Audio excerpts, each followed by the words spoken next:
মনোজ পন্থ নবান্ন থেকে epic card এবং voter list সংক্রান্ত কোনো ভিসি করতে পারেন না। ভিসি করার অথরিটি পশ্চিমবঙ্গের ক্ষেত্রে সিও অফিস, ডিএম অফিস এবং ডিএম এর নিচের তলা পর্যন্ত যারা ইলেকশন সেল বিডিও অফিসে দেখেন বড় বাবুরা, আর যখন স্পেশাল রিভিশন চলে বিএলও পর্যন্ত যেতে পারে। You are maligning the chief election commissioner chair.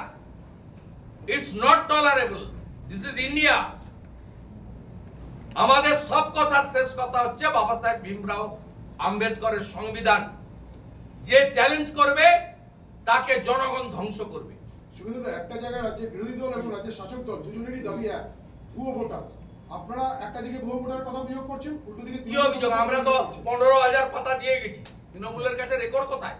কালকে 9টা নাম পড়েছে হরিয়ানা গুজরাটের ইলেকশন সিও বলে দিল 9টা নামই লোক আলাদা। টাইপি মিস্টেক হয়েছে বা কিছু টেকনিক্যাল ফল্ট হয়েছে, আইডি নম্বর 1। আমার প্রশ্নটা ছিল ভুয়ো ভোটার। না ভুয়ো ভোটার তো আছে, তৃণমূল তুলেছে। রোহিঙ্গা মুসলমানদের ভোট আছে তো। ডেমোগ্রাফি চেঞ্জ হয়েছে। মালদা, মুর্শিদাবাদ, উত্তর দিনাজপুর, দক্ষিণ দিনাজপুর, কোচবিহার চেঞ্জ হয়নি। নদিয়া, উত্তর 24 পরগনা, দক্ষিণ 24 পরগনা। 9টা বাংলাদেশ সন্নিহিত বর্ডার, যেখানে এই সরকার 600 কিলোমিটার বেড়া দেওয়ার জন্য বিএসএফ কে জমি দেয়নি, সেখানে এই জিনিস হয়েছে। 2022 সালে সোনারপুর থেকে ধরেছিল লালটু শেখ, আব্দুল মান্নান, 17টা এপিক কার্ড পাওয়া গেছে। 7 শেখ বলছে আমি 2বার ভোট দিয়েছি। আমরা চিহ্নিত করে বলেছি নদিয়ার শান্তিপুরে এই লোক বসে আছে, যশোরে তার ফ্যামিলি, বজবজে ওয়ার্ড সভাপতি তৃণমূলের,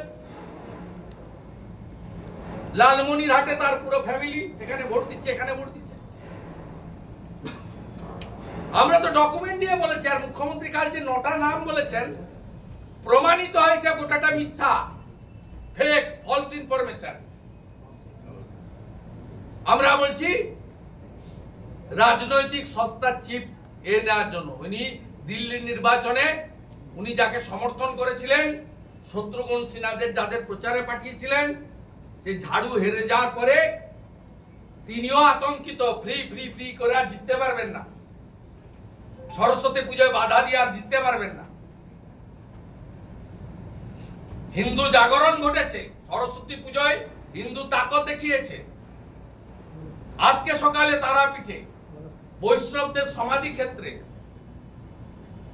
আবর্জনা ফেলার জন্য ডাস্টবিন তৈরি করতে গেছিল। বৈষ্ণবরা ধ্বজ নিয়ে সে গর্ত বুঝিয়ে ফেলার কাজ করেছে। এই তাকত হিন্দুরা এর আগে দেখায়নি। বাংলার হিন্দুরা তাকত দেখাচ্ছে। মনোজ পন্থ নবান্ন থেকে এপিক কার্ড এবং ভোটার লিস্ট সংক্রান্ত কোনো ভিসি করতে পারেন না। ভিসি করার অথরিটি পশ্চিমবঙ্গের ক্ষেত্রে সিও অফিস, ডিএম অফিস এবং ডিএম এর নিচের তলা পর্যন্ত যারা ইলেকশন সেল বিডিও অফিসে দেখেন বড় বাবুরা, আর যখন স্পেশাল রিভিশন চলে বিএলও পর্যন্ত যেতে পারে। নবান্ন থেকে গত শনিবার বিডিও, এসডিও, ডিএম দেরকে মনোজ পন্থ ভিসি করে চমকেছেন। এটা পারেন না, এটা সংবিধানকে চ্যালেঞ্জ করেছেন, ইসিআই কে চ্যালেঞ্জ করেছেন। ফাইনালি যে কথা বলে আমি কনক্লুড করব সেটা হচ্ছে মাননীয় সাদ শেখ, তিনি কোথাকার ভোটার? তিনি প্রমাণিত আনসারুল বাংলার জঙ্গি, পার্মানেন্ট রেসিডেন্ট অফ বাংলাদেশ। তিনি 23-এর পঞ্চায়েত এবং 24-এর লোকসভায় হরিহরপাড়া মুর্শিদাবাদে ভোট দিলেন কি করে? আমরা বলেছি রিটিন কমপ্লেন মেলে আজকেই মিস্টার শিশোর বাজরিয়া পাঠিয়ে দেবেন। যে বিএলও ওনার নাম রেকমেন্ড করে তুলেছে কাগজ বের করতে হবে। যে ট্যাগিং অফিসার বিডিও অফিসে হরিহরপাড়ায় ওনার হিয়ারিং নিয়ে নাম ইনক্লুড করে দিয়েছেন ডিএমএস সই করিয়ে, এই চেনটাকে সামনে আনতে হবে।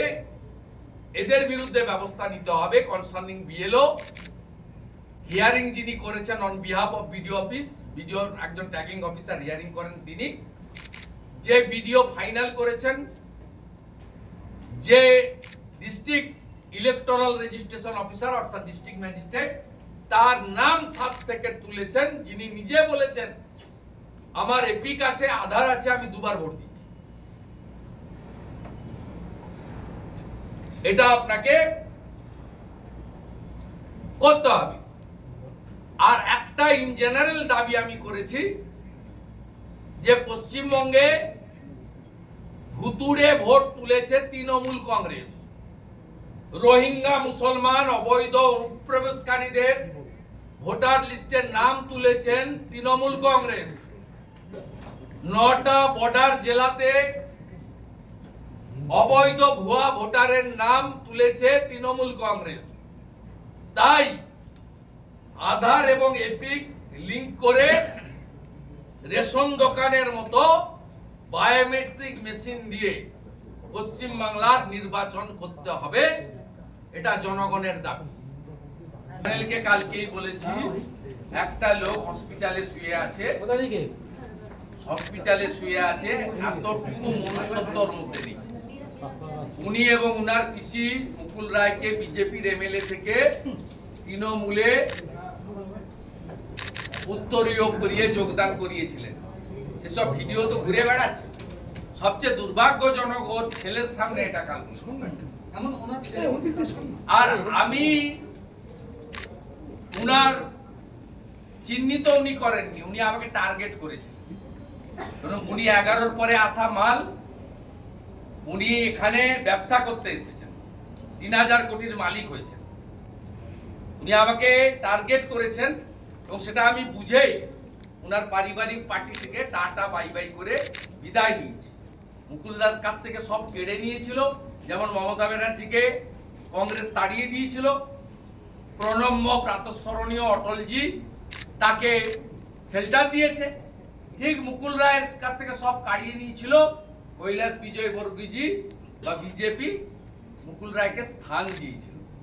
বিজেপি উদার পার্টি, বড় মনের পার্টি, বড় হৃদয়ের পার্টি।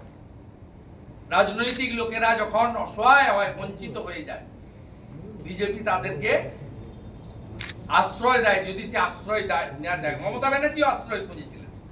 98 সালে উনি ঘর ছাড়া হয়ে গেছিলেন। উনার যে তপসিয়ার অফিস এনডিএর সৌজন্যে, আমি এটা বুঝেছিলাম, আমার কাছ থেকে কাড়াইনি। আর যে আমাকে বলছে যে আমি আগেই চিহ্নিত করেছিলাম, তিনি 2020 সালে, আমি 2020 সালের 23শে নভেম্বর এইচডিএ চেয়ারম্যান থেকে রেজিগনেশন দিই। 2020 সালের 27 নভেম্বর irrigation, waterways and water resources, transport minister থেকে এবং এইচআরবিসি চেয়ারম্যান থেকে রেজিগনেশন দিই। 1 ডিসেম্বর 2020 শ্যামবাজার পাঁচমাথার মোড়ে এক তৃণমূল কর্মীর বাড়িতে উনি কার্যত আমার হাত পা ধরেছিলেন। সাক্ষী প্রশান্ত কিশোর, বিহারের জনস্বরাজ পার্টির এখন নেতা, উনার দলের সাংসদ বর্ষিয়ার নেতা সুদীপ বন্দ্যোপাধ্যায়, উনার দলের সাংসদ বর্ষিয়ার নেতা সৌগত রায়, 3টে সাক্ষী দিয়ে গেলাম। এবং আমি 17 ডিসেম্বর এমএলএ পদ থেকে পদত্যাগ করি 2020। 19 ডিসেম্বর মেদিনীপুরে লক্ষ মানুষের উপস্থিতিতে যশস্বী নেতা অমিত শাহের কাছ থেকে পতাকা নিয়ে বিজেপির প্রাইমারি মেম্বারশিপ নিই। 18 জানুয়ারি 2021 মমতা ব্যানার্জি নন্দীগ্রামে গিয়ে বলেন, নন্দীগ্রাম আমার ছোট বোন, ভবানীপুর আমার বড় বোন, আমি এখানে দাঁড়াবো। সেদিন রাত্রেই দিল্লির নেতৃত্ব বলে আপনাকে গুরুদায়িত্ব দেওয়া হলো মমতা ব্যানার্জিকে হারানোর জন্য। সেই চ্যালেঞ্জ অ্যাকসেপ্ট করি। 1 এপ্রিল দ্বিতীয় দফার ভোট হয়েছিল, সেই ভোটে আমি লড়ি। মমতা ব্যানার্জি 2টোর পরে বাড়ি থেকে বেরোন, হিজাব মাথায় দিয়ে জয় শ্রীরাম স্লোগান শোনেন। আমি সকাল থেকেই এলাকায় ছিলাম। 2 মে গণনা হয়, রাত্রি 1:45, মানে সেটা 3 মে হয়ে যায়। আমি ইলেকশন কমিশনের রিটার্নিং অফিসারের হাত থেকে 1956 ভোটে জেতার সার্টিফিকেট নিয়ে হলদিয়া থেকে বেরিয়ে আসি।